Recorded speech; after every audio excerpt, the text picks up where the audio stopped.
Apparently, millennials as a generation, which is a group of people who were born approximately 1984 and after, are tough to manage. And they're accused of being entitled and narcissistic, and self-interested, unfocused, lazy. But entitled is the big one. And because they confound leadership so much, what's happening is leaders are asking the millennials, what do you want? And millennials are saying, we want to work in a place with purpose, love that. We want to make an impact, whatever that means. We want free food and beanbags. And yet, for some reason, they're still not happy. The generation that we call the millennials, too many of them grew up subject to, not my words, failed parenting strategies, where, for example, they were told that they were special all the time. They were told that they could have anything they want in life, just because they want it. Some kids got participation medals. You got a medal for coming in last, right? Which the science we know is pretty clear, which is it devalues the medal and the reward for those who actually work hard, and it actually makes the person who comes in last feel embarrassed because they know they didn't deserve it, so it actually makes them feel worse, right? So you take this group of people, and they graduate school, and they get a job, and they're thrust into the real world, and in an instant, they find out they're not special, their moms can't get them a promotion, that you get nothing for coming in last, and by the way, you can't just have it because you want it, right? And in an instant, their entire self-image is shattered. And so you have an entire generation that's growing up with lower self-esteem than previous generations.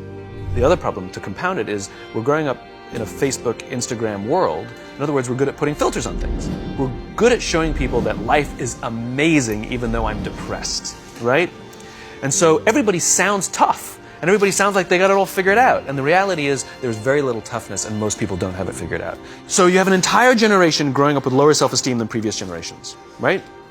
Through no fault of their own. Through no fault of their own, right? They were dealt a bad hand, right? Now let's add in technology. We know that engagement with social media and our cell phones releases a chemical called dopamine.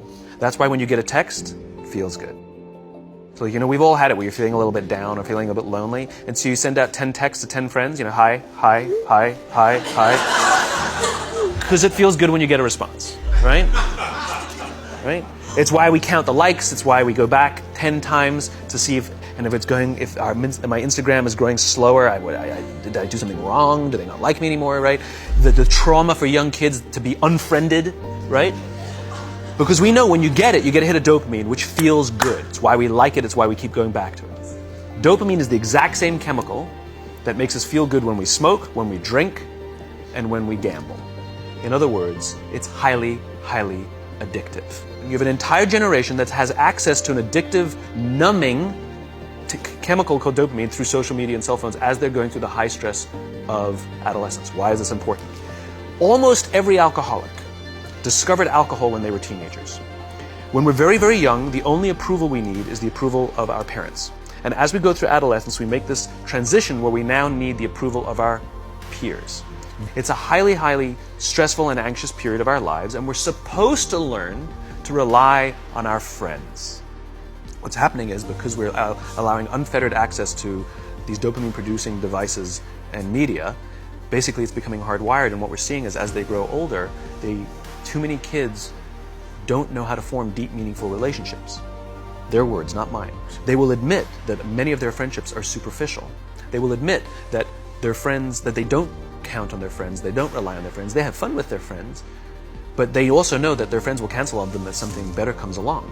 Deep, meaningful relationships are not there because they never practice the skill set, and worse, they don't have the coping mechanisms to deal with stress. So when significant stress starts to show up in their lives, they're not turning to a person, they're turning to a device, they're turning to social media, they're turning to these things which offer temporary relief. We know, the science is clear, we know that people who spend more time on Facebook suffer higher rates of depression than people who spend less time on Facebook.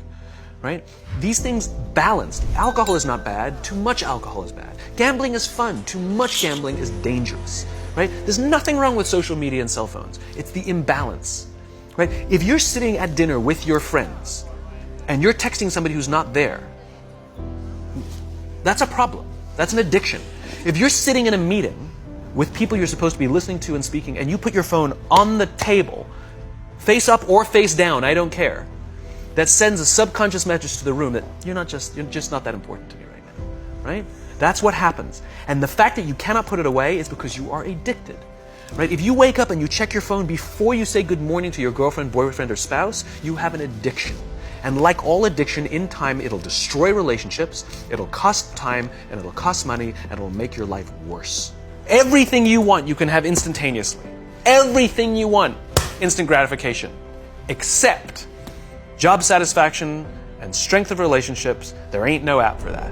They are slow, meandering, uncomfortable, messy processes.